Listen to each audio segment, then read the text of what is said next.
중국이 발칵 뒤집혔습니다. 전 세계 산업의 심장이라 불리는 히토류, 그 심장을 중국이 쥐고 있다고 모두 믿어왔습니다. 그래서 국가도 기업도 심지어 미국조차 고개를 숙여야 했습니다. 이상한 점은 하나였습니다. 누가 중국을 정면으로 막 선 것도 아닌데 중국의 카드가 힘을 잃었느냐는 겁니다. 왜 일본은 15년을 준비하고도 흔들렸고 왜 미국은 2년 자립을 말하면서도 물러섰는지 지금부터 중국이 가장 숨기고 싶어하는 그 변화의 시작을 처음부터 차분히 그러나 분명하게 보여드리겠습니다. 히토류라는 단어를 처음 들으시는 분들도 계실 겁니다. 한자로 풀면 드문 흙이라는 뜻이에요. 그런데 이름과 달리 히토류는 그렇게 희귀한 게 아닙니다. 미국에도 있고 호주에도 있고 브라질에도 있어요. 러시아에도 엄청난 양이 묻혀 있고 인도에도 있습니다. 심지어 한국에도 소량 매장되어 있어요. 전 세계 곳곳에 널려 있는 자원입니다. 그런데 왜 중국만 90%를 독점하게 됐을까요? 이게 정말 이상하지 않습니까? 이걸 이해하려면 1980년대로 거슬러 올라가야 합니다. 당시 중국은 문화대혁명의 상처에서 막 벗어나고 있었어요. 10년간의 광기가 휩쓸고 지나간 자리에 남은 건 폐허뿐이었습니다. 산업 기반은 엉망이었고 교육체계는 무너졌고 기술력은 서방에 한참 뒤처져 있었죠.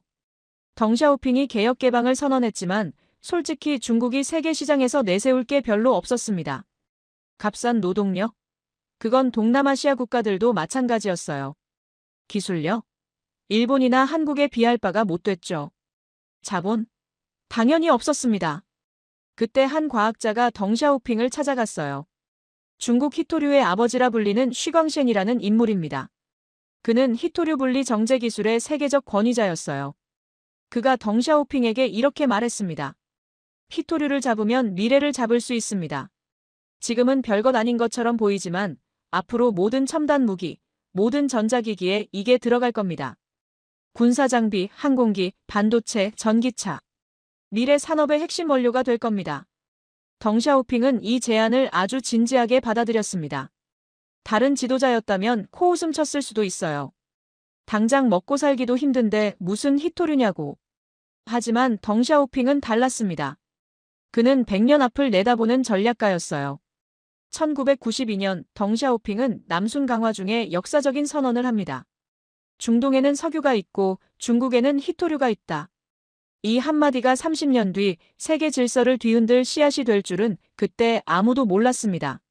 서방 언론들은 이 발언을 대수롭지 않게 넘겼어요. 히토류가 뭔지도 모르는 기자들이 대부분이었으니까요. 중국의 전략은 아주 교묘했습니다. 단순히 많이 생산하는 게 목표가 아니었어요. 경쟁자를 완전히 죽이는 게 목표였습니다. 처음에 중국은 히토류를 헐값에 팔았어요. 믿기 어려우시겠지만 원가도 안 되는 가격으로 전 세계에 뿌렸습니다. 적자를 감수하면서요. 왜 그랬을까요? 미쳤을까요? 아니요, 철저한 계산이었습니다. 경쟁국의 히토류 산업을 고사시키려는 전략이었어요. 경제학에서 말하는 약탈적 가격 정책입니다. 단기간 손해를 보더라도 경쟁자를 시장에서 몰아내면 그 다음엔 독점 이익을 취할 수 있거든요. 실제로 효과가 있었습니다. 미국 캘리포니아에 있던 마운틴 패스 광산, 한때 세계 최대 히토류 생산지였던 그곳이 결국 문을 닫았어요. 1980년대만 해도 미국이 세계 히토류 생산량의 절반을 차지했습니다. 그런 미국이 중국산 저가 물량 앞에서 백기를 든 거예요. 채산성이 안 맞았거든요. 중국산이 너무 싸니까 아무리 해도 이윤이 안 남았습니다. 미국만 그런 게 아니었어요. 호주도 캐나다도 유럽도 하나둘 히토류 생산을 포기했습니다. 왜 비싸게 직접 만들겠습니까? 중국에서 싸게 사다 쓰면 되는데 시장 논리대로라면 당연한 선택이었죠. 그렇게 10년, 20년이 흐르면서 전 세계 히토류 공급망은 중국 한 곳으로 집중됐습니다. 광산만 중국에 집중된 게 아니에요. 정제시설, 가공시설, 관련 인력과 기술까지 전부 중국으로 몰렸습니다. 다른 나라들은 히토류를 다룰 줄 아는 엔지니어조차 사라져버렸어요. 그런데 여기서 한 가지 짚고 넘어가야 할 게 있습니다. 왜 다른 나라들은 중국처럼 싸게 못 만들었을까요? 기술 차이일까요? 아닙니다. 히토류 정제 기술은 그렇게 어려운 게 아니에요. 1950년대에 이미 개발된 기술입니다. 답은 간단해요. 환경오염 때문입니다. 히토류를 정제하는 과정은 상상을 초월할 정도로 지저분합니다. 히토류라는 게 뭔지 아셔야 이해가 되실 거예요. 히토류는 흙 속에 아주 적은 양이 섞여 있어요. 농도가 굉장히 낮습니다. 눈으로 봐서는 구분이 안 돼요. 그래서 히토류를 추출하려면 엄청난 양의 토양을 파헤쳐야 합니다. 그 다음이 문제예요. 그 흙에서 히토류만 골라내려면 강산과 독성 화학물질로 처리해야 합니다. 황산, 염산, 불산 같은 걸 대량으로 쏟아붓는 거예요. 이 과정에서 발생하는 폐수가 어마어마합니다. 히토류 1톤을 정제하면 폐수 2,000톤이 나온다는 분석도 있어요. 1톤 만들려고 2,000톤의 독극물을 쏟아내는 겁니다. 게다가 히토류 광석에는 토륨 같은 방사성 원소가 섞여 있습니다. 정제 과정에서 이게 분리되면서 방사성 폐기물이 나와요. 제대로 처리하려면 비용이 천문학적으로 들어갑니다. 미국이나 유럽에서 이런 짓을 하면 어떻게 될까요? 환경단체가 들고 일어납니다. 지역 주민들이 소송을 걸어요. 인허가 받는 데만 10년이 걸립니다. 설령 허가를 받더라도 환경 기준을 맞추려면 처리 비용이 엄청나게 들어가요. 경제성이 나올 수가 없습니다. 우리 미국만 해도 그래요. 네바다주에 엄청난 히토류가 매장돼 있습니다. 그런데 개발을 못하고 있어요. 왜인지 아십니까? 그 지역이 아메리카 원주민 아파치족의 신성한 땅이라서 그렇습니다. 환경단체와 원주민단체가 연합해서 반대하는 바람에 인허가가 안 나와요. 또 다른 사례도 있어요. 네바다의 리튬 광산 개발이 무산된 적이 있는데 이유가 뭔지 아십니까? 그 지역에만 서식하는 희귀한 메밀 종류가 있었어요. 먹지도 못하는 야생 메밀입니다. 그런데 그 메밀이 멸종될 수 있다는 이유로 광산 개발이 중단됐습니다. 민주주의 국가에서는 이런 일이 비일비재해요. 저는 이게 잘못됐다고 말하는 게 아닙니다.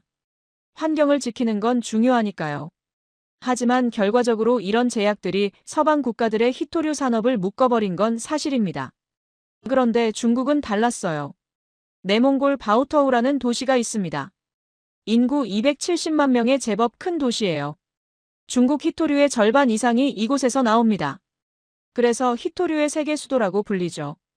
그런데 이 도시 외곽 20km 지점에 가면 검은 호수라고 불리는 곳이 있습니다. 공식 명칭은 인공 폐기물 저수지예요.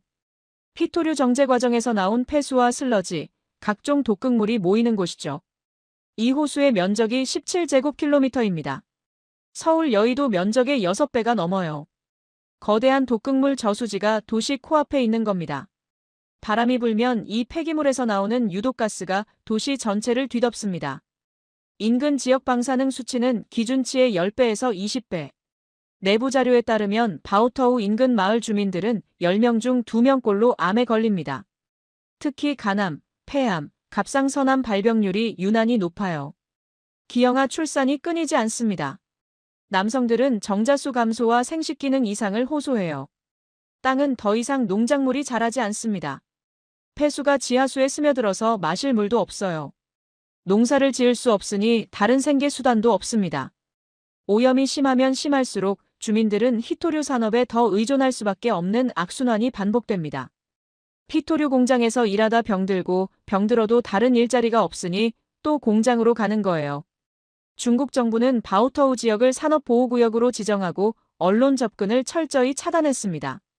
외국 기자는 물론이고 중국 기자도 취재가 안 돼요. 국제환경단체 조사도 불허합니다. 피해 주민들이 목소리를 내면 어떻게 될까요? 국가 발전을 방해하는 세력으로 낙인 찍힙니다. 침묵을 강요당하고 심하면 구금되기도 해요. 이게 중국 히토류 패권의 실체입니다. 수만 명의 건강과 생명을 담보로 쌓아올린 제국이에요. 환경오염을 통제하는 비용을 제로로 만들었기 때문에 가능했던 겁니다. 인권과 환경을 희생시킨 대가로 얻은 경쟁력이죠. 냉정하게 말씀드리면 우리 미국도 이 구조의 수혜자였습니다. 환경오염은 중국이 다 떠안고 우리는 싸고 깨끗한 히토류를 가져다 썼으니까요. 아이폰도 만들고 테슬라 전기차도 만들고 스텔스 전투기도 만들었습니다.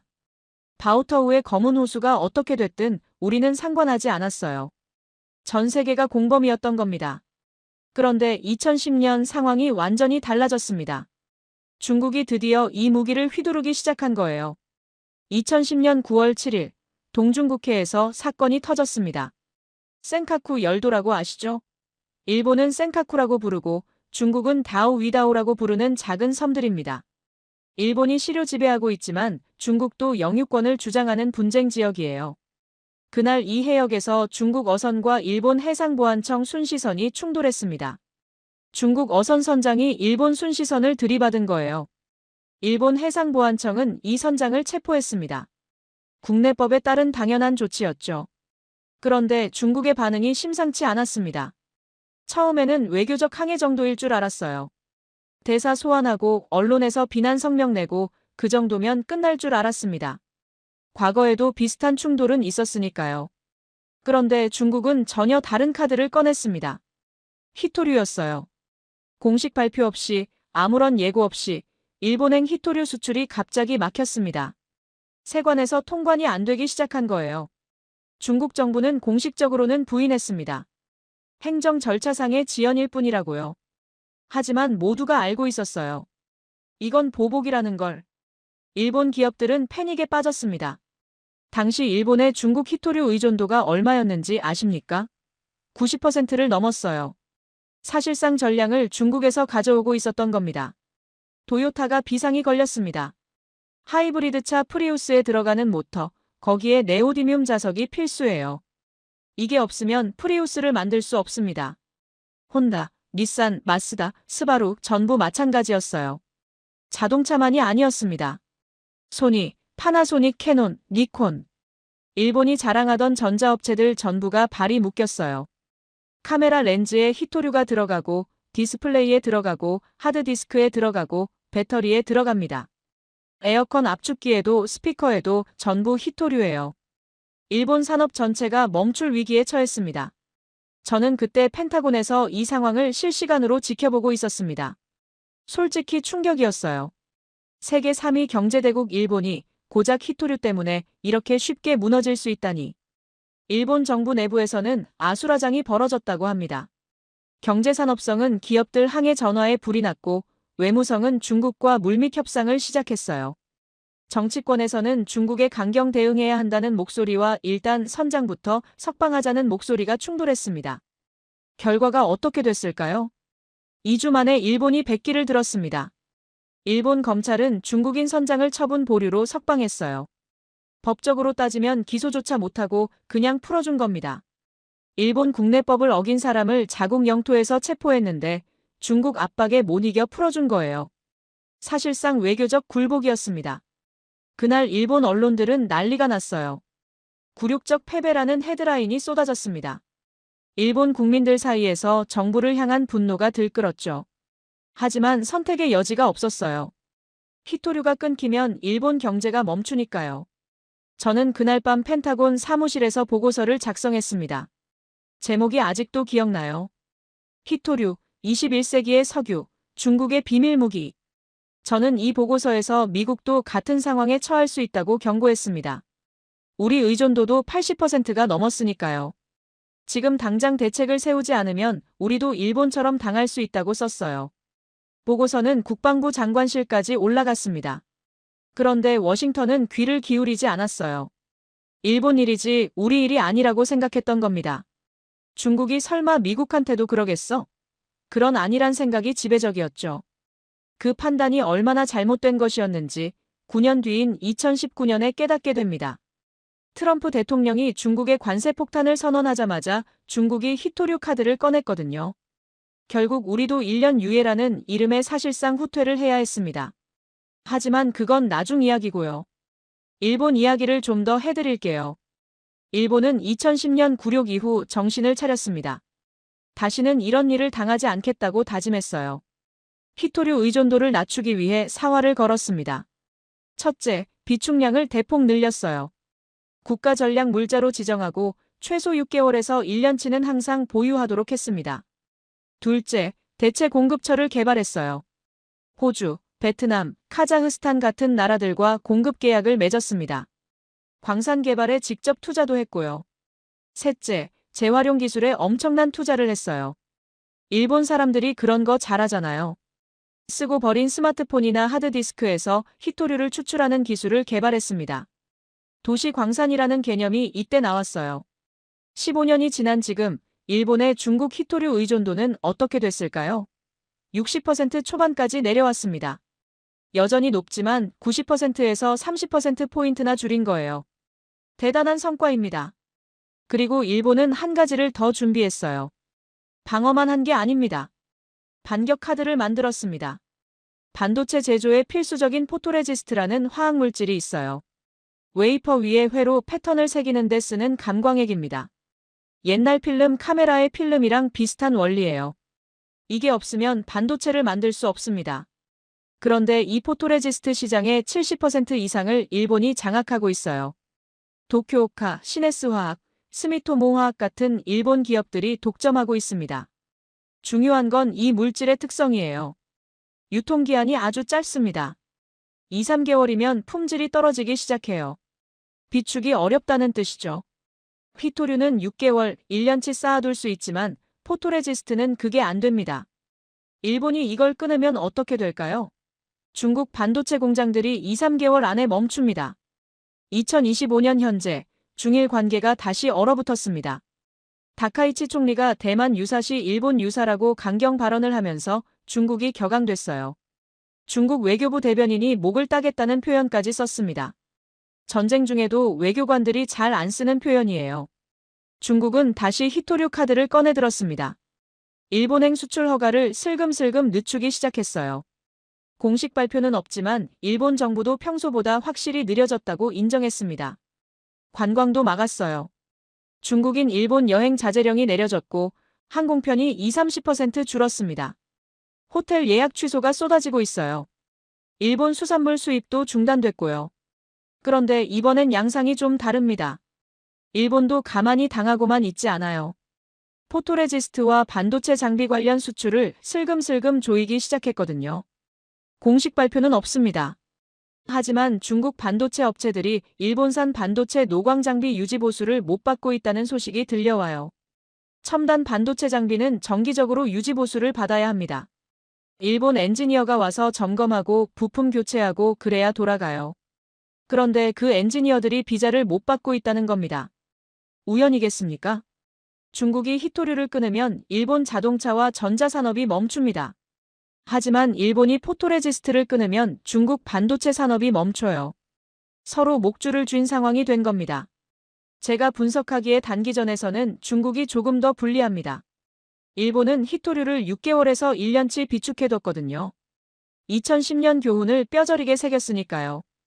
반면 포토레지스트는 유통기한 때문에 비축이 안 돼서 중국이 가진 물량이 2, 3개월치밖에 안 됩니다.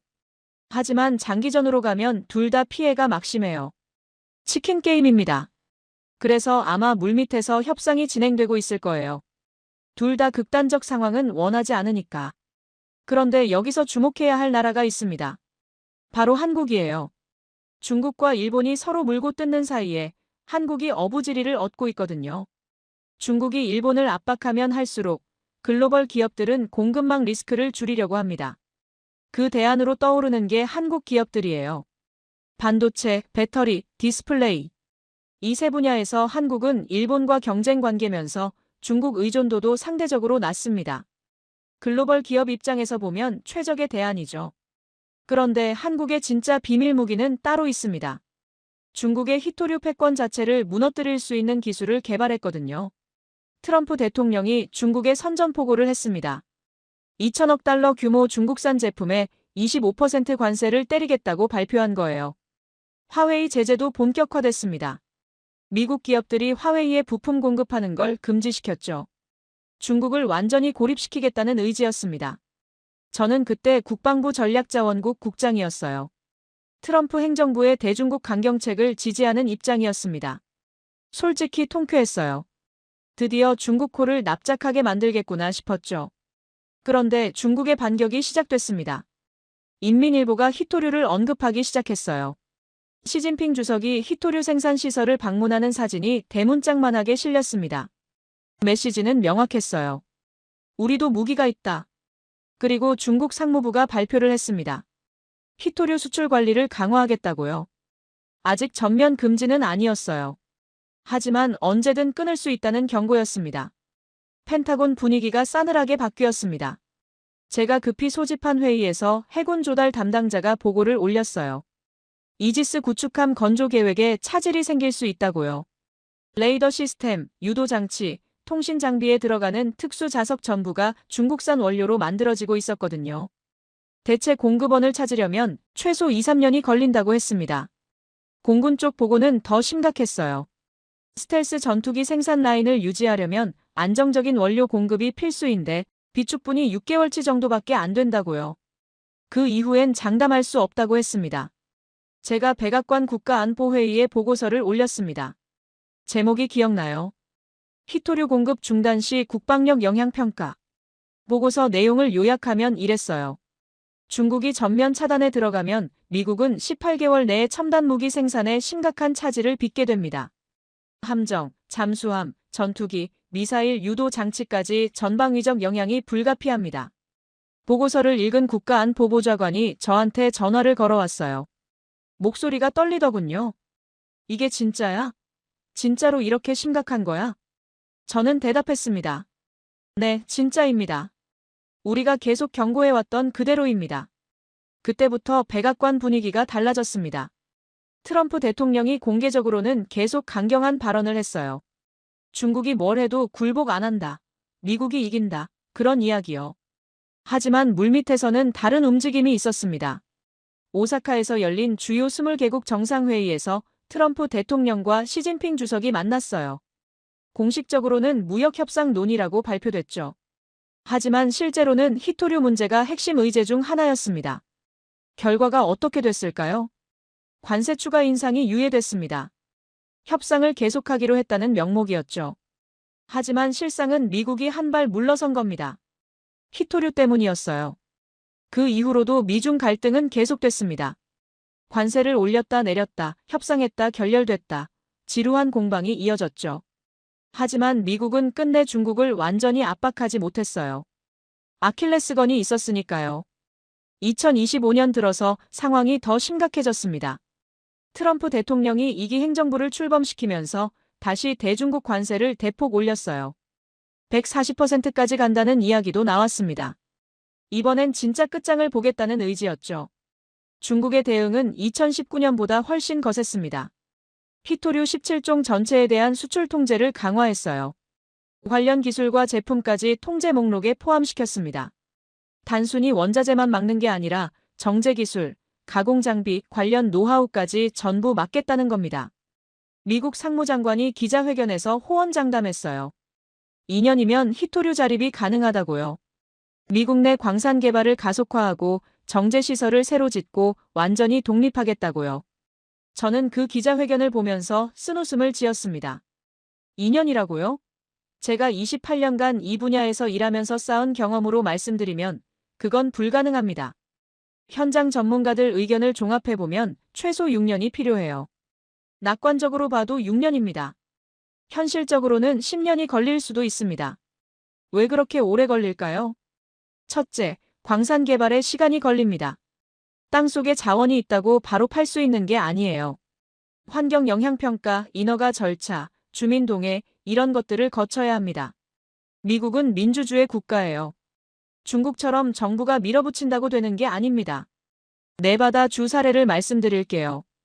그곳에 엄청난 매장량이 확인됐어요. 그런데 개발을 못하고 있습니다. 왜인지 아십니까? 아메리카 원주민 아파치족의 신성한 땅이라서요. 환경단체와 원주민단체가 연합해서 반대하는 바람에 인허가가 안 나와요. 또 다른 사례도 있어요. 네바다의 리튬 광산 개발이 무산된 적이 있는데 이유가 황당합니다. 그 지역에만 서식하는 희귀한 메밀 종류가 있었어요. 먹지도 못하는 야생 메밀입니다. 그런데 그 메밀이 멸종될 수 있다는 이유로 광산 개발이 중단됐습니다. 미네소타에도 알래스카에도 비슷한 사례가 있어요. 연어 서식지라서 안 된다. 생태공원이라서 안 된다. 환경을 지키는 건 중요하지만 결과적으로 자원 개발이 발목 잡힌 겁니다. 둘째, 정제시설을 새로 지어야 합니다. 미국에는 정제시설이 거의 없어요. 30년간 외국에 맡겨왔으니까요. 시설을 짓고 장비를 갖추고 운영 인력을 훈련시키는데 최소 몇 년이 걸립니다. 셋째, 기술 인력 문제가 심각합니다. 정제 기술을 아는 엔지니어가 미국에 얼마나 있을까요? 거의 없어요. 대학에서도 안 가르치고 산업계에도 없습니다. 중국에서 데려올 수도 없어요. 중국 정부가 허락하지 않으니까. 그래서 결국 미국은 또 협상 테이블로 돌아왔습니다. 관세 일부를 유예하고 별도 협의하기로 했어요. 사실상 또 한 발 물러선 겁니다. 세계 최강대국 미국이 이렇게 무력합니다. 군사력으로 따지면 미국이 압도적이에요. 경제 규모도 미국이 앞서고요. 하지만 작은 금속 조각 때문에 강하게 나가지 못하는 거예요. 저는 이 상황이 너무 답답했습니다. 그런데 올해 초 희망이 보이기 시작했어요. 전혀 예상하지 못한 곳에서요. 한국이었습니다. 제 책상 위에 보고서 하나가 올라왔습니다. 국방부 기술정보국에서 올린 건데 표지에 적힌 제목을 보고 눈을 의심했어요. 한국재료연구원, 히토류 무첨가 고성능 연구자석 개발 성공. 처음에는 믿지 않았습니다. 그런 게 가능하다고? 그 원료 없이 강력한 자석을 만든다고? 연구자석이라는 게 뭔지 설명을 드려야겠네요. 우리가 일상에서 쓰는 냉장고 자석 같은 거랑은 차원이 다른 물건입니다. 전기차 모터, 풍력 발전기, 드론, 로봇 관절, 미사일 유도 장치, 스마트폰 진동 모터까지. 현대 문명의 거의 모든 곳에 연구자석이 들어갑니다. 문제는 고성능 연구자석을 만들려면 특정 원소가 필수라는 거예요. 네오디뮴이라는 원소를 써야 강력한 자기력이 나옵니다. 대안이 없었어요. 그래서 중국이 세계를 쥐락펴락할 수 있었던 겁니다. 그런데 한국이 그 불가능을 해냈다. 저는 바로 상세 보고서를 요청했습니다. 기술정보국 분석관을 불러서 직접 브리핑을 받았어요. 한국재료연구원에서 개발한 건 철과 질소를 기반으로 한 새로운 자석 소재였습니다. 문제의 그 원소를 단 한 그램도 쓰지 않았어요. 그런데 자기력이 기존 최고급 자석의 90% 수준까지 나온다고 합니다. 90%면 혁명적인 겁니다. 왜냐하면 대부분의 응용 분야에서 90%면 충분하거든요. 100%가 필요한 극한 환경은 우주선이나 최첨단 무기 일부에 불과해요. 전기차, 풍력 발전기, 가전제품, 이런 대중적인 분야는 90%로 커버가 됩니다. 제가 분석관에게 물었습니다. 신뢰할 수 있는 정보인가? 과장된 거 아닌가? 분석관이 대답했어요. 아닙니다. 저희가 교차 검증을 했습니다. 한국 정부 공식 발표이고 기술 논문도 국제학술지에 게재됐습니다. 일본과 독일 연구팀에서도 관심을 보이며 협력 문의를 했다고 합니다. 실제로 작동하는 기술입니다. 저는 흥분을 감출 수 없었습니다. 이게 뭘 의미하는지 이해하십니까? 중국이 30년간 쌓아온 제국이 한순간에 무너질 수도 있다는 뜻입니다. 대체 기술이 나오면 중국의 무기가 사라지는 거예요. 물론 아직 넘어야 할 산이 있습니다. 가장 큰 문제는 양산 비용이에요. 연구실에서 만드는 것과 공장에서 대량 생산하는 건 완전히 다른 문제거든요. 현재 이 기술로 자석을 만들면 기존 제품보다 비용이 높다고 합니다. 당장은 경쟁력이 부족하다는 뜻이죠. 하지만 기술이라는 게 원래 그래요. 처음에는 비싸다가 점점 싸집니다. 반도체가 그랬고, 태양광 패널이 그랬고, 배터리가 그랬어요. 규모의 경제가 작동하기 시작하면 비용은 급격히 떨어집니다. 한국 정부도 이걸 알고 있는 것 같아요. 한국재료연구원의 대규모 추가 투자가 결정됐다는 소식이 들려왔습니다. 양산 기술 개발에 올인하겠다는 거죠. 제가 주목한 건 또 있어요. 한국의 전략적 위치입니다. 한국은 반도체, 배터리, 디스플레이 분야에서 세계 최정상급 경쟁력을 갖고 있습니다.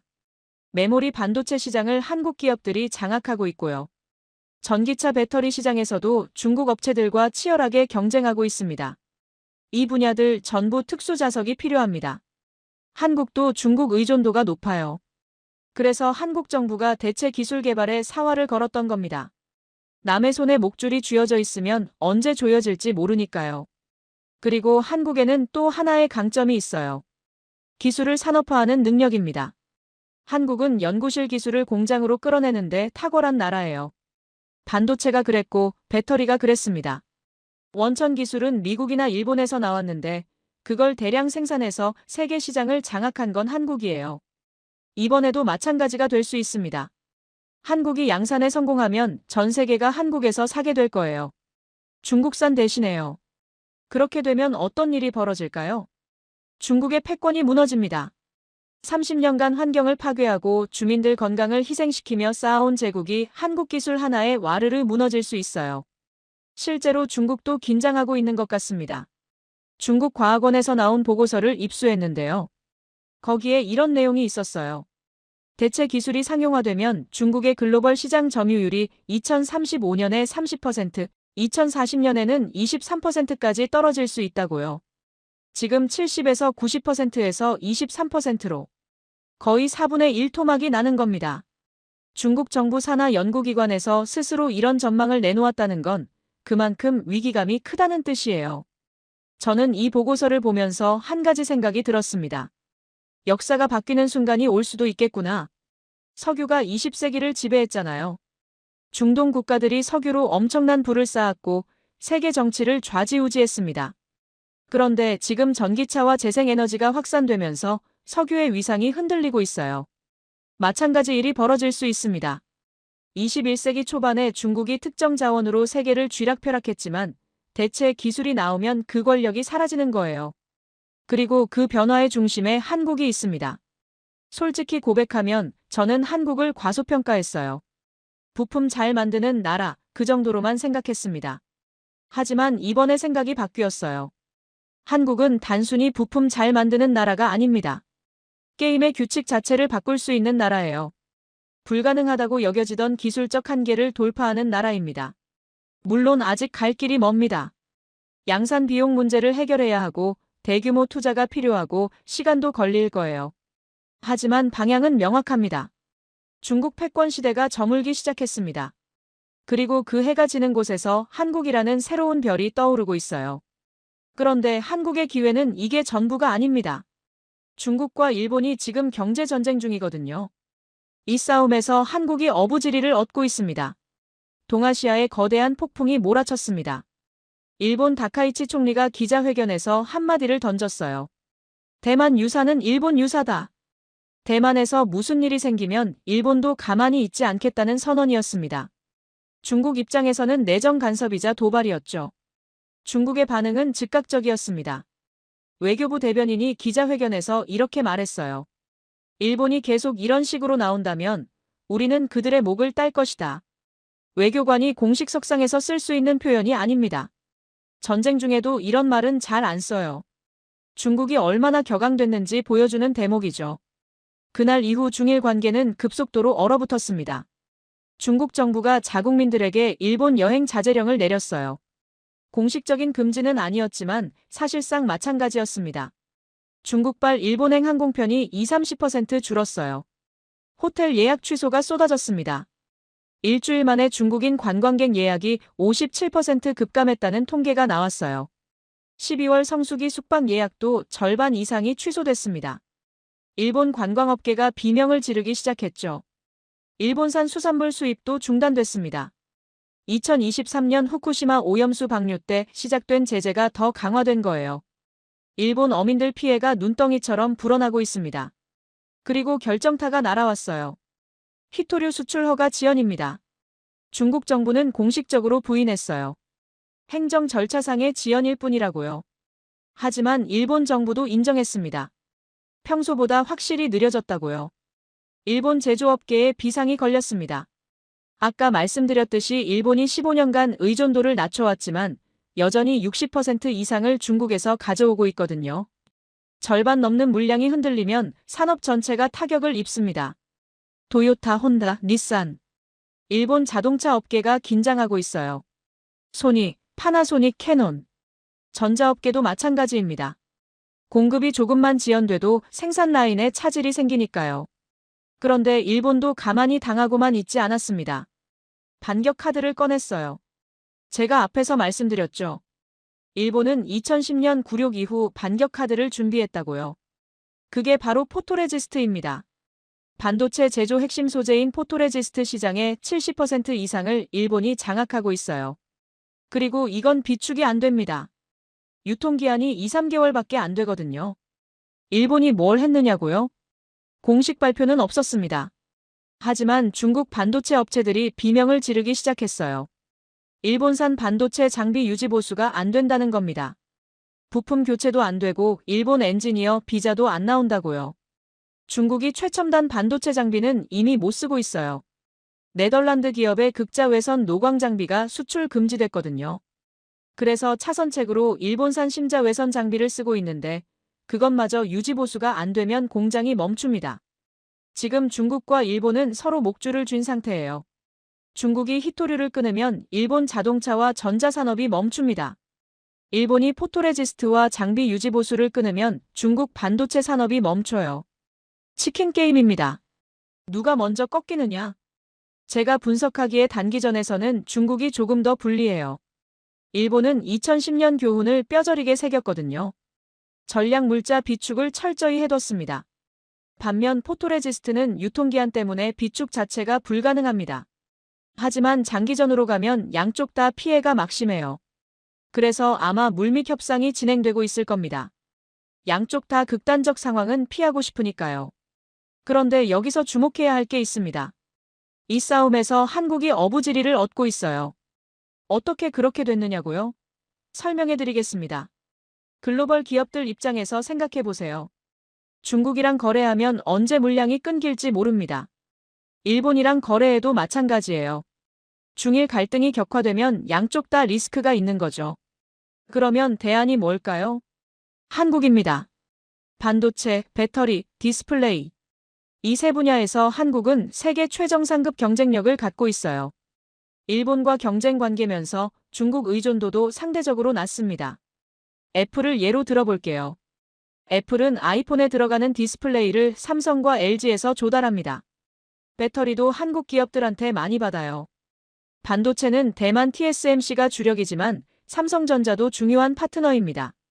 중일 갈등이 격화되면 애플 입장에서 한국 의존도를 더 높이는 게 합리적인 선택이에요. 리스크 분산 차원에서요. 테슬라도 마찬가지입니다. 테슬라 전기차에 들어가는 배터리 상당량을 한국 기업들이 공급하고 있어요. 중국 업체들도 공급하고 있지만 지정학적 리스크 때문에 한국 비중을 늘리려는 움직임이 있습니다. 실제로 데이터가 이걸 뒷받침해요.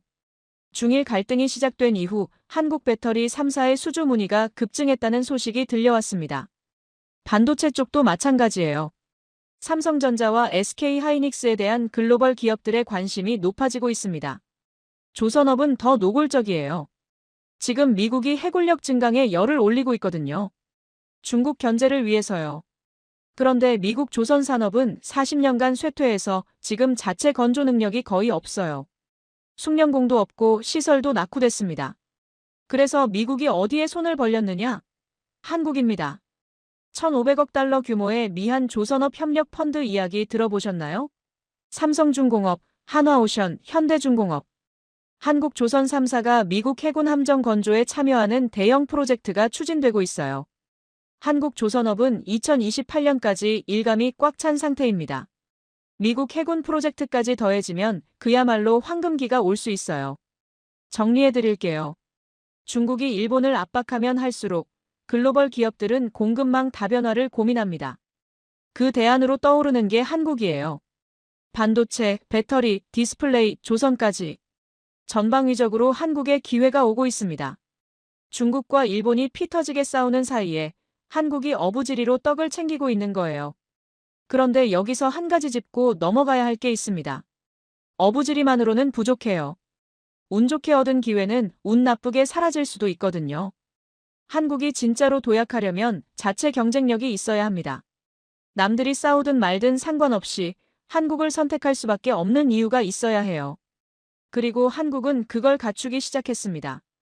다음 챕터에서 말씀드릴 건데요. 미국과 일본이 한국에 러브콜을 보내기 시작했어요. 그것도 아주 적극적으로요. 올해 5월, 저는 한국을 방문했습니다. 공식적인 이유는 민간 연구소 컨퍼런스 참석이었어요. 하지만 진짜 목적은 따로 있었습니다. 한국재료연구원의 신기술을 직접 확인하고 싶었거든요.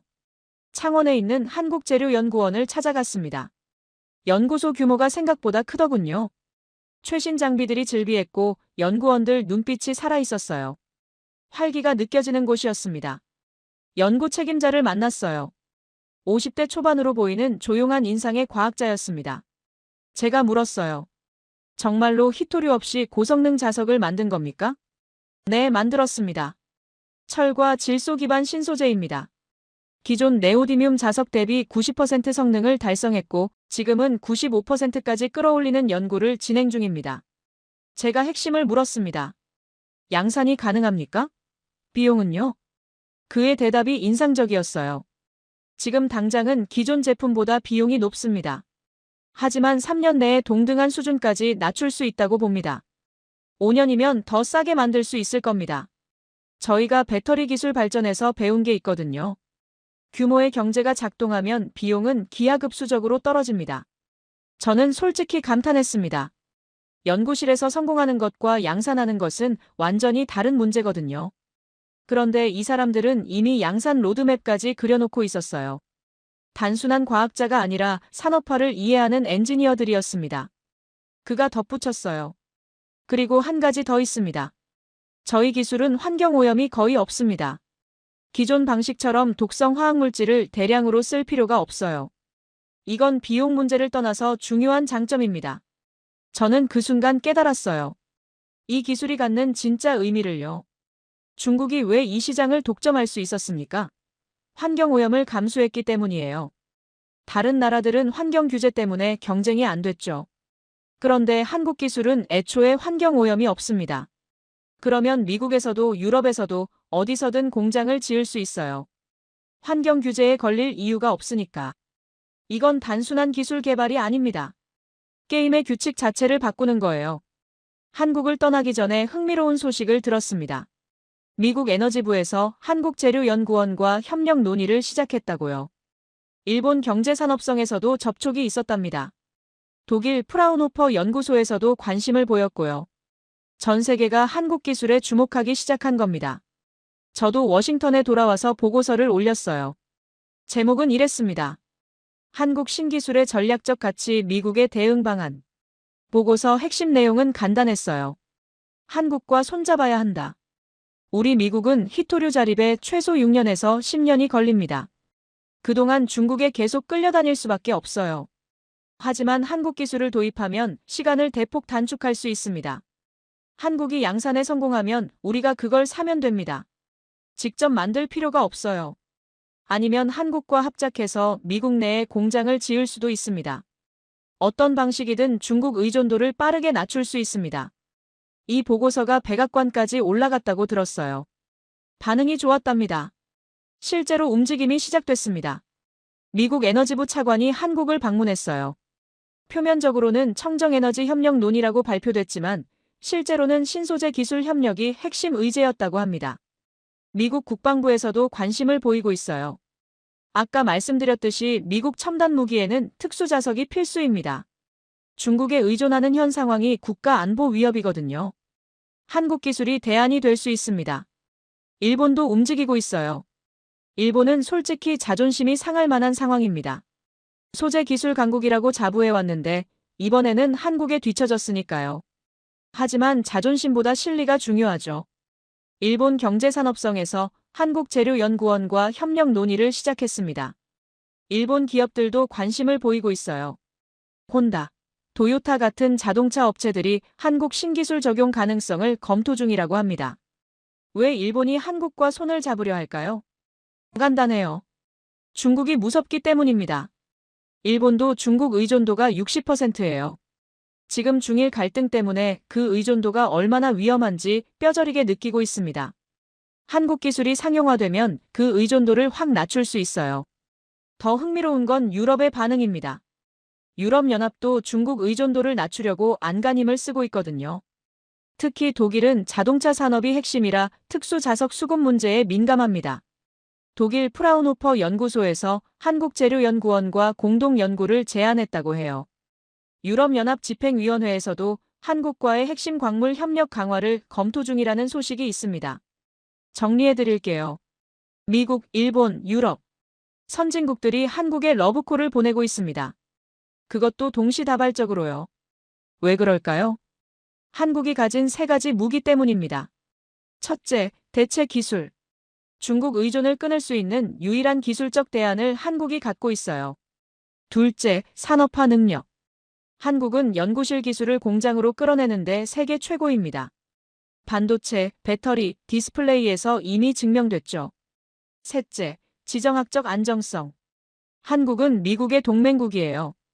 중국처럼 언제 적으로 돌변할지 모르는 나라가 아닙니다. 일본처럼 역사적 앙금이 있는 나라도 아니고요. 글로벌 기업 입장에서 가장 안전한 파트너입니다. 이 세 가지가 합쳐지니까 한국의 가치가 급상승하는 거예요. 저는 솔직히 부러웠습니다. 미국은 자원도 풍부하고 기술력도 있지만 히토류 자립에는 10년이 걸려요. 환경 규제, 주민 반대, 숙련공 부족. 이런 문제들 때문에요. 그런데 한국은 자원이 없는 나라예요. 히토류 한 톨도 안 나옵니다. 그런데도 기술 하나로 이 판을 뒤집으려 하고 있어요. 자원이 없으면 기술로 승부한다. 이게 한국식 생존 전략인 것 같습니다. 그리고 그 전략이 지금 먹히기 시작했어요. 물론 아직 갈 길이 멉니다. 양산에 성공해야 하고 비용도 낮춰야 하고 품질도 검증받아야 해요. 쉬운 일이 아닙니다. 하지만 방향은 명확합니다. 그리고 한국은 그 방향으로 전속력으로 달리고 있어요. 중국은 지금 무슨 생각을 하고 있을까요? 30년간 쌓아온 제국이 흔들리기 시작했으니까요. 가만히 있을 리가 없습니다. 중국의 반응과 대응에 대해 말씀드리겠습니다. 올해 6월 흥미로운 보고서가 제 손에 들어왔습니다. 중국 과학원에서 작성한 내부 문건이었어요. 정식 발표 자료가 아니라 내부 검토용으로 만들어진 것이었습니다. 어떤 경로로 입수됐는지는 말씀드리기 어렵지만 내용은 확실히 검증됐습니다. 제목이 이랬어요. 히토류 산업 중장기 경쟁력 분석 및 대응 방안. 중국 정부 산하 최고 연구기관에서 자국 산업의 미래를 분석한 문건입니다. 거기에 적힌 내용을 보고 저는 눈을 의심했어요. 2035년 전망 글로벌 시장 점유율 30% 이하로 하락 예상. 2040년 전망 23% 수준까지 추락 가능성. 지금 7, 90%를 차지하고 있는데 15년 뒤에는 23%가 된다고요. 4분의 1 토막이 나는 겁니다. 중국 스스로 이런 전망을 내놓았다는 게 충격적이었어요. 보통 정부 기관 보고서는 자국 산업에 대해 낙관적으로 분석하잖아요. 설령 문제가 있어도 도전이 있지만 극복 가능하다 이런 식으로 쓰는 게 관례입니다. 그런데 이건 완전히 반대였어요. 거의 자기 비판, 아니 자기 고백 수준이었습니다. 보고서는 위기 요인을 세 가지로 분석했습니다. 첫째, 대체 기술의 등장입니다. 한국재료연구원의 기술을 직접 언급하더군요. 히토류 무첨가 고성능 자석이 상용화되면 시장 판도가 완전히 바뀔 수 있다고 경고했습니다. 보고서에 이런 문장이 있었어요. 한국의 기술 발전 속도가 예상보다 빠르다. 초기에는 실험실 수준의 성과로 치부했으나 최근 데이터를 보면 양산 기술 개발이 상당히 진전됐다. 비용 문제가 해결되면 3, 5년 내에 시장 잠식이 시작될 수 있다. 중국이 한국 기술을 얼마나 경계하는지 보여주는 대목입니다. 처음에는 무시했다가 이제는 심각하게 받아들이고 있는 거예요. 그 아래에 더 흥미로운 분석이 있었습니다. 한국 기술의 가장 위협적인 점은 성능이 아니다. 환경 친화성이다. 우리의 생산 방식은 환경 오염을 전제로 한다. 그래서 다른 나라에서 따라할 수 없었다. 하지만 한국 기술은 환경 오염이 거의 없다. 이것은 어디서든 공장을 지을 수 있다는 뜻이다. 우리의 유일한 경쟁 우위가 사라지는 것이다. 이 문장을 읽는 순간 저는 무릎을 쳤습니다. 핵심을 정확히 짚었더군요. 중국이 30년간 시장을 독점할 수 있었던 진짜 이유는 기술력이 아니었어요. 환경오염을 감수할 수 있었기 때문입니다. 다른 나라들은 환경 규제 때문에 경쟁이 안 됐죠. 그런데 한국 기술은 그 룰 자체를 바꿔버리는 겁니다. 둘째 위기 요인은 공급망 다변화입니다. 미국, 일본, 유럽, 호주. 이 나라들이 중국 의존도를 낮추기 위해 사력을 다하고 있어요. 자체 광산 개발, 재활용 기술 투자, 대체 공급선 확보. 사방에서 탈중국 움직임이 일어나고 있습니다. 보고서는 이렇게 분석했어요. 과거에는 경제성 때문에 탈중국이 어려웠다. 우리 제품이 압도적으로 쌌기 때문이다. 하지만 지금은 상황이 달라졌다. 지정학적 리스크가 경제성보다 중요해졌다. 선진국들은 비용이 더 들더라도 공급망을 다변화하려 한다. 이 추세는 되돌리기 어렵다. 냉정한 분석입니다. 중국 스스로 자기들의 무기화 전략이 역효과를 낳고 있다는 걸 인정한 거예요. 실제로 데이터가 이를 뒷받침합니다. 2010년 일본의 히토류 수출을 끊었을 때 어떻게 됐습니까? 일본이 의존도를 90%에서 60%로 낮췄어요. 2019년 미국을 압박했을 때는요. 미국이 자체 광산 개발에 나섰습니다. 중국이 무기를 휘두를 때마다 상대방은 탈중국에 더 매진하게 되는 겁니다. 보고서에 재미있는 비유가 있었어요. 히토류 무기화는 칼과 같다. 한번 휘두르면 상대에게 상처를 줄 수 있다. 하지만 휘두를 때마다 칼날이 무뎌진다. 그리고 상대는 점점 더 두꺼운 갑옷을 입게 된다. 중국 학자가 쓴 문장이라고 믿기 어려울 정도로 솔직한 자기 분석이었습니다. 셋째 위기 요인은 환경 문제의 부메랑입니다. 이 부분이 제일 흥미로웠어요. 중국이 히토류 시장을 독점할 수 있었던 건 환경 오염을 감수했기 때문이에요. 바오터우의 검은 호수, 주민들의 건강 피해, 이런 걸 묵인하면서 싸게 생산한 거죠. 그런데 그게 이제 한계에 부딪히고 있답니다. 보고서에 따르면 바오터우 지역 환경 오염이 더 이상 통제 불가능한 수준에 이르렀다고 해요. 지하수 오염이 주변 농경지까지 퍼졌고 주민 건강 피해가 심각해지면서 내부 불만이 커지고 있답니다. 구체적인 수치도 있었어요. 바오터우 인근 마을 5곳을 조사했는데 지하수에서 기준치의 15배가 넘는 중금속이 검출됐답니다. 농작물 재배가 불가능해진 면적이 매년 3%씩 늘어나고 있고요. 주민 이주 요구도 증가하고 있는데 정부가 감당할 수 있는 수준을 넘어서고 있다고 합니다. 중국 정부가 아무리 언론을 통제해도 정보는 새어나가요. 스마트폰과 소셜미디어 시대에 완벽한 통제는 불가능합니다. 바오터우 주민들이 올린 영상이나 사진이 간간히 외부로 유출되고 있어요. 국제사회의 비판도 거세지고 있습니다. 특히 유럽에서 목소리가 높아요. 유럽 기업들이 중국산 히토류를 쓰면서 우리는 친환경 기업입니다 라고 홍보하는 게 위선 아니냐는 비판이 나오고 있거든요. 유럽 소비자들 사이에서 피해 히토류라는 표현까지 등장했다고 합니다. 이런 압박이 거세지면 중국도 환경 기준을 강화할 수밖에 없어요. 그런데 환경 기준을 강화하면 어떻게 될까요? 생산 비용이 올라갑니다. 그러면 가격 경쟁력이 떨어져요. 중국의 최대 무기가 사라지는 겁니다. 보고서는 이렇게 결론을 내렸어요. 현재의 생산 방식을 유지하면 환경 문제로 지속 가능성이 위협받고 환경 기준을 강화하면 가격 경쟁력을 잃는다. 어느 쪽을 선택해도 위험하다.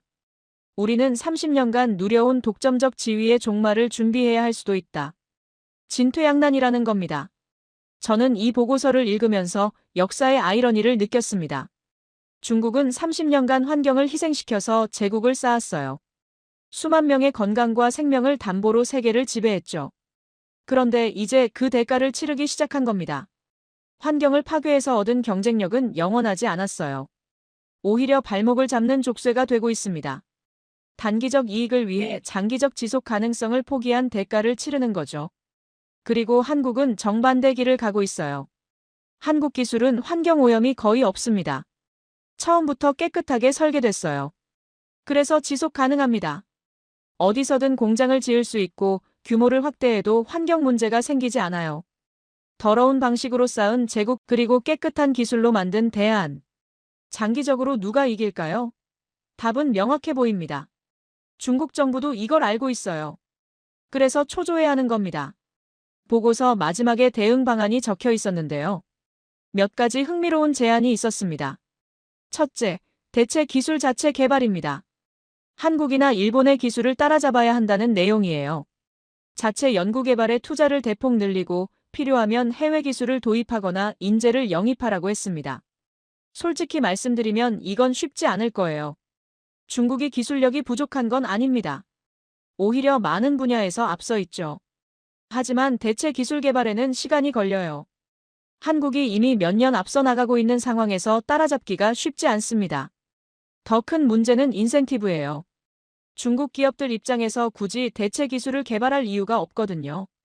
기존 방식으로도 돈을 벌고 있으니까요. 새로운 기술에 투자하는 건 리스크입니다. 정부가 밀어붙여도 기업들이 따라올지 의문이에요. 둘째, 가공기술 고도화입니다. 원료 수출보다 가공품 수출 비중을 높이라는 제안이에요. 단순히 히토류를 캐서 파는 게 아니라 그걸로 자석이나 부품을 만들어서 팔라는 거죠. 부가가치를 높여서 수익을 유지하겠다는 전략입니다. 이것도 한계가 있어요. 가공 기술은 일본이나 한국도 갖고 있거든요. 중국만의 독점 영역이 아닙니다. 게다가 대체 기술이 상용화되면 가공품 시장 자체가 줄어들어요. 히토류가 필요 없어지면 히토류로 만든 가공품도 필요 없어지는 거잖아요. 셋째, 수출 통제 강화입니다.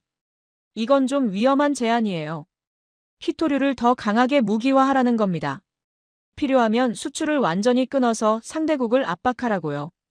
특히 대체 기술을 개발하는 나라들에 대해서는 선제적으로 제재를 가해야 한다는 의견도 있었습니다. 하지만 이건 양날의 검입니다. 지금도 중국이 히토류를 무기화할 때마다 역풍을 맞고 있어요. 아까 말씀드렸듯이 무기를 휘두를 때마다 칼날이 무뎌지는 거죠. 더 강하게 무기화하면 어떻게 될까요? 탈중국 움직임이 더 빨라질 거예요. 대체 기술 개발에 더 많은 투자가 몰릴 겁니다. 단기적으로는 효과가 있을지 몰라도 장기적으로는 자충수가 됩니다. 보고서 작성자들도 이걸 알고 있는 것 같았어요. 수출 통제 강화 방안 옆에 이런 주석이 달려 있었거든요. 단기 효과는 있으나 장기적 역효과 우려. 신중한 접근 필요. 특히 한국에 대한 제재는 역효과가 클 수 있음. 한국은 미국의 핵심 동맹국이며 제재 시 미국의 개입을 초래할 가능성 높음. 중국 내부에서도 의견이 갈리고 있다는 뜻입니다. 강경파는 더 세게 압박하자고 하고 온건파는 역효과를 우려하고 있는 거죠. 넷째, 국제협력 강화입니다. 이건 좀 의외의 제안이었어요.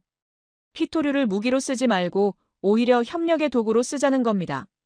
안정적인 공급을 보장해서 신뢰를 쌓고 장기 계약을 통해 고객을 묶어두자는 전략이에요. 논리적으로는 맞는 말입니다. 하지만 지금까지 중국이 해온 행동과 완전히 반대 방향이에요. 이미 여러 번 무기화해서 신뢰가 바닥인 상황에서 갑자기 협력하자고 하면 누가 믿겠습니까? 저는 이 보고서를 보면서 확신이 생겼어요. 중국의 히토류 패권은 이미 균열이 시작됐습니다. 30년간 쌓아온 제국이 흔들리고 있어요. 제국이 무너지기 시작할 때 제국의 주인은 가장 먼저 그걸 느낍니다. 외부에서는 아직 견고해 보여도 내부에서는 균열이 보이기 시작하거든요. 지금 중국이 딱 그 상태입니다. 그리고 그 균열을 만든 건 누구입니까? 한국입니다. 물론 미국, 일본, 호주도 각자의 방식으로 노력하고 있어요. 하지만 진짜 게임 체인저는 한국의 대체 기술입니다. 이게 상용화되면 중국의 무기가 완전히 무력화돼요. 중국도 이걸 알고 있습니다. 보고서에서 한국을 가장 많이 언급한 게 그 증거예요. 미국이나 일본보다 한국을 더 경계하고 있는 겁니다. 작은 나라 한국이 거대한 중국을 긴장시키고 있어요. 자원 한 톨 없는 나라가 자원 부국의 패권을 위협하고 있습니다. 이게 기술의 힘입니다. 그렇다면 앞으로 세계는 어떻게 바뀔까요? 중국의 시대가 저물면 누가 그 자리를 차지할까요? 마지막 말씀드리겠습니다. 저는 미국 국방부에서 일하면서 수많은 변화를 봐왔습니다. 1991년 소련의 붕괴를 봤어요. 70년간 미국과 세계를 양분했던 초강대국이 한순간에 무너지는 걸 목격했습니다. 냉전이 끝나고 미국 1급 체제가 시작됐죠. 2001년 9.11 테러를 봤습니다. 테러와의 전쟁이 시작됐고 미국은 20년간 중동에서 수렁에 빠졌어요. 그 사이 중국이 조용히 부상했습니다. 2008년 금융위기를 봤어요. 미국 경제가 흔들리는 동안 중국은 세계의 공장으로 자리 잡았습니다. G2 시대가 열렸죠. 2018년부터는 미중 패권 경쟁을 보고 있습니다. 관세 전쟁, 기술 전쟁, 그리고 지금의 히토류 전쟁까지. 세계 질서가 몇 번이나 뒤바뀌는 걸 목격했습니다. 그런데 지금 일어나고 있는 변화는 그 어떤 것보다 근본적일 수 있어요. 자원 패권에서 기술 패권으로의 전환입니다. 20세기를 지배한 건 석유였습니다. 중동 국가들이 석유로 엄청난 부를 쌓았고 세계 정치를 좌지우지했어요. 미국이 중동에 그토록 개입한 것도 석유 때문이었습니다. 걸프전, 이라크전, 전부 석유와 관련이 있었죠. 21세기 초반을 지배한 건 히토류였습니다. 중국이 이 자원으로 세계를 쥐락펴락했어요. 미국도 일본도 유럽도 중국 앞에서 고개를 숙여야 했습니다. 관세 전쟁에서 미국이 밀린 것도 센카쿠 분쟁에서 일본이 굴복한 것도 히토류 때문이었어요. 그런데 이제 그 판이 바뀌려 하고 있습니다. 대체 기술이 등장했기 때문이에요. 석유도 그랬어요. 한때 석유 없이는 세상이 돌아가지 않을 것 같았잖아요. 그런데 지금은 어떻습니까? 전기차가 빠르게 보급되고 있고 태양광과 풍력 발전이 확산되고 있어요. 석유의 위상이 흔들리고 있습니다. 사우디를 보세요. 세계 최대 산유국이 왜 그렇게 경제 다각화에 열을 올리겠습니까? 네옴시티 같은 초대형 프로젝트를 왜 추진하겠어요? 석유만으로는 미래가 불안하기 때문입니다. 석유 시대의 종말이 다가오고 있다는 걸 그들도 알고 있어요. 히토류도 마찬가지가 될 겁니다. 대체 기술이 상용화되면 중국의 무기가 사라져요. 30년간 쌓아온 패권이 한순간에 무너질 수 있습니다. 히토류가 있든 없든 상관없는 세상이 오는 거죠. 그리고 그 변화의 중심에 한국이 있습니다. 저는 한국이라는 나라를 다시 보게 됐어요. 솔직히 고백하면 저는 한국을 과소평가했습니다. 반도체 잘 만들고 자동차 잘 만들고 드라마랑 음악이 유명하고 그 정도로만 생각했어요. 미국의 동맹국 중 하나, 동아시아의 중견국가 정도로요. 아시아에서 미국의 핵심 파트너는 일본이라고 생각했습니다. 한국은 그 다음 정도로 봤어요. 중요하긴 하지만 일본만큼은 아니라고요. 하지만 이번에 생각이 완전히 바뀌었습니다. 한국은 자원이 없는 나라예요. 석유도 없고 천연가스도 없고 히토류도 없습니다. 석탄도 거의 없어요. 땅덩어리도 작습니다. 남한 면적이 미국 인디애나 주랑 비슷해요. 인구도 5천만 명 정도로 많지 않습니다. 객관적 조건만 보면 강대국이 될 수 없는 나라예요. 자원도 없고 땅도 좁고 인구도 적고 어떻게 보면 약소국의 전형적인 조건입니다. 그런데 이 작은 나라가 세계 10위권 경제대국이 됐어요. 반도체는 세계 1위, 배터리는 세계 정상권, 조선은 고부가가치 선박 분야. 독보적, 자동차는 세계 5위, 철강은 세계 6위. 수많은 분야에서 세계 정상급 경쟁력을 갖고 있습니다. 어떻게 그게 가능했을까요? 기술입니다. 자원이 없으니까 기술로 승부한 거예요. 남들이 자원을 팔 때 한국은 기술을 팔았습니다. 남들이 땅에서 파낸 것을 가공할 때 한국은 무에서 유를 창조했어요. 이번 히토류 대체 기술도 마찬가지입니다. 한국은 히토류가 한 톨도 안 나와요. 중국처럼 땅에서 캘 수 없습니다. 그러면 어떻게 해야 할까요? 아예 필요 없게 만들면 됩니다. 그래서 대체 기술을 개발한 거예요. 자원의 한계를 기술로 극복하는 것. 이게 한국식 생존 전략입니다. 저는 이게 정말 대단하다고 생각해요. 발상의 전환이잖아요. 대부분의 나라는 자원이 없으면 자원을 수입하려고 합니다. 또는 자원을 가진 나라와 좋은 관계를 유지하려고 하죠. 수동적인 접근이에요. 자원 보유국에 끌려다니는 구조입니다. 그런데 한국은 다르게 생각했어요. 자원이 없다고? 그러면 자원이 필요 없는 기술을 만들면 되지. 공급자에게 휘둘리지 말고 아예 게임의 규칙을 바꿔버리자. 이런 발상이 어디서 나왔을까요? 저는 한국의 역사에서 그 답을 찾았습니다. 한국은 역사적으로 강대국들 사이에 끼어 있었어요. 중국, 일본, 러시아. 이 거대한 나라들 사이에서 살아남아야 했습니다.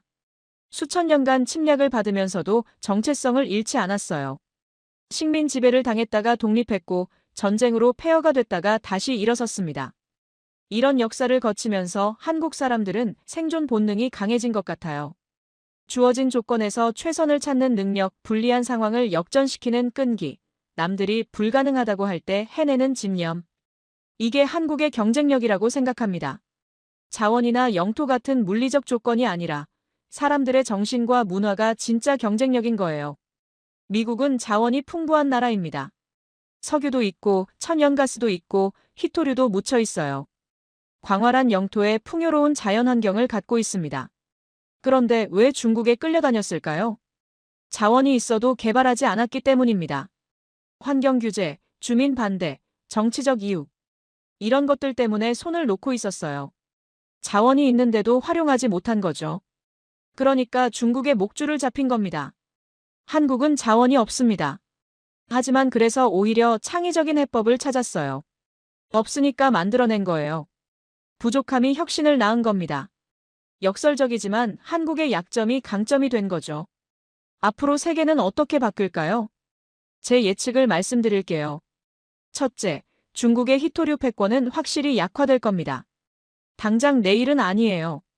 기술이 상용화되고 양산이 안정되고 가격 경쟁력이 생기려면 시간이 필요합니다. 하지만 5년, 10년 후에는 확실히 달라질 거예요. 중국 스스로도 2040년에 점유율이 23%까지 떨어질 수 있다고 전망했잖아요. 그 예측이 정확히 맞든 틀리든 간에 하락 추세는 분명합니다. 중국의 독점 시대는 끝나가고 있어요. 둘째, 한국의 전략적 가치가 급상승할 겁니다. 대체 기술을 가진 나라, 산업화 능력이 검증된 나라, 지정학적으로 안정된 나라. 이 세 가지 조건을 동시에 갖춘 곳은 많지 않아요. 한국이 그 중 하나입니다. 사실상 유일할 수도 있어요. 미국, 일본, 유럽 모두 한국과 손잡고 싶어 할 거예요. 이미 그런 움직임이 시작됐고요. 앞으로 한국의 협상력은 더 높아질 겁니다. 원하는 조건을 제시하고 좋은 딜을 할 수 있는 위치에 올라선 거예요. 셋째, 기술 경쟁이 더 치열해질 겁니다. 자원 싸움에서 기술 싸움으로 전환되고 있어요. 20세기에는 누가 더 많은 자원을 갖고 있느냐가 중요했습니다. 하지만 21세기에는 누가 더 좋은 기술을 갖고 있느냐가 승패를 가르게 됩니다. 이건 한국에 유리한 방향이에요. 한국은 자원 싸움에서는 약자지만 기술 싸움에서는 강자니까요. 앞으로 기술 중심 세계가 될수록 한국의 위상은 높아질 겁니다. 넷째, 환경 친화적 기술이 주류가 될 겁니다. 중국식 모델, 즉 환경을 파괴해서 싸게 만드는 방식은 지속 가능하지 않아요. 당장은 경쟁력이 있어 보여도 장기적으로는 한계가 있습니다.